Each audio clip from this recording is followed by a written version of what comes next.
Bibliotheek Biblionu organiseerde vrijdag de lokale voorleesronde in het Radencollege. Deze voorrondes zijn een deel van een nationale voorleeswedstrijd. Deze wedstrijd wordt georganiseerd omdat landelijk het heel belangrijk gevonden wordt dat er iets aan leespromotie wordt gedaan. Voorlezen is belangrijk, zelflezen is heel belangrijk. Het is goed voor de woordenschatontwikkeling, het is goed voor het lezen zelf. Er wordt nog steeds veel gelezen. Ouders vinden het heel belangrijk dat kinderen goed lezen, dat ze een goede taalbasis hebben, want daardoor scoren ze ook beter in het onderwijs. En kinderen zelf vinden lezen ook heel leuk. Je ziet wel dat in de loop van de basisschoolleeftijd de leesmotivatie wat terugloopt, maar eigenlijk wordt er nog heel veel gelezen. Een tijdje geleden is op deze weg een jongen in het donker van zijn fiets gesleurd en in elkaar geslagen. Bij de chauffeurleer hebben ze er uitvoerig over gepraat. Niemand van de klas begreep dat die jongen hier 's nachts in zijn eentje was gaan rijden. We liepen het steegje in en even later zag ik de bekende contouren van Alkie's bescheiden optrekje. Zie je wel, hier is het, zei ik met een beginnigheid. Had je nou nog wat te zeggen, Patrick? Hij weet niet. In 2 rondes kwamen de schoolkampioenen met hun eigen gekozen boek het podium op. En 1 tel later gebeurde er iets wonderlijks. Toen in het wapperende haar omhoog scheerde en de gezichten van het publiek vleeskleurige speldenknuppen in de diepte werden en de rondstaart slonk tot het formaat van een hond, besefte hij dat hij niet alleen de grond achter zich had gelaten, maar ook zijn angst. Hij was weer in zijn element.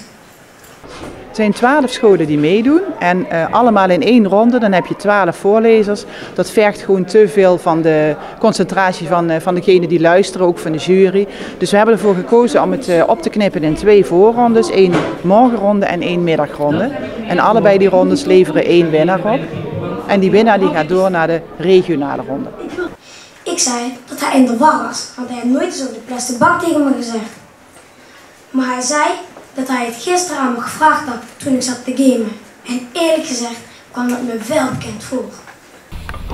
Ik klim naar het maak je eigen pizza paviljoen. En ik doe net alsof dat ik geen idee heb dat Terry daar op me staat te wachten. En raad eens, hij staat er niet. Oké, ik denk dat ik het nu door heb. Ik weet dat hij mijn verjaardag gewoon helemaal vergeten is.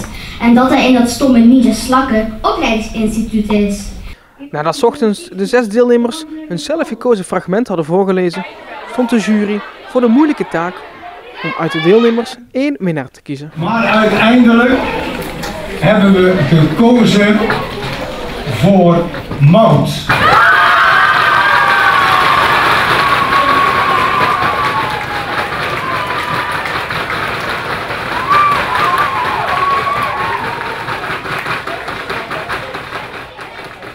Maud had voor het boek Juffrouw Pots van Toscamente gekozen en ging zelfs een stapje verder dan alleen voorlezen.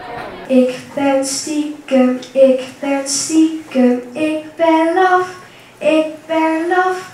Ik heb u bedrogen, ik heb u bedrogen. Geef me straf, geef me straf. Nou en, het is een idiote regel. En ik heb vandaag ook een strafregels moeten schrijven. En ik had nog een zere hand van gisteren. En dan dansen alle letters voor mijn ogen. Dat mens heeft de pik op mij. Ze heeft de pik op iedereen. Heb je veel geoefend? Ja, best wel. En waarom heb je dit boek gekozen? Omdat ik het een leuk stukje vond. En toen ik het uit de kast trok, toen zag ik gelijk dat stukje. Dus toen dacht ik, ja, dit is het perfecte boek. Wat vind je nou leuk aan voorlezen? Het is leuk als mensen, zeg maar, ja, als ze enthousiast zijn. En het is ook leuk om voor te lezen, want ja, het gaat gewoon heel veel door je heen en je kan je echt heel inleven in het verhaal. En nu heb je gewonnen, wat ga je nu doen? Ik ga er sowieso van genieten en op naar de volgende ronde. En die volgende ronde die vindt plaats op 11 maart in Bergen. Simon. Het komt allemaal door de juffrouw van Sien, luidde Simon. Simon, die moest zo nooit verliefd worden. Nu zitten we de rest van het jaar met een monster opgescheept.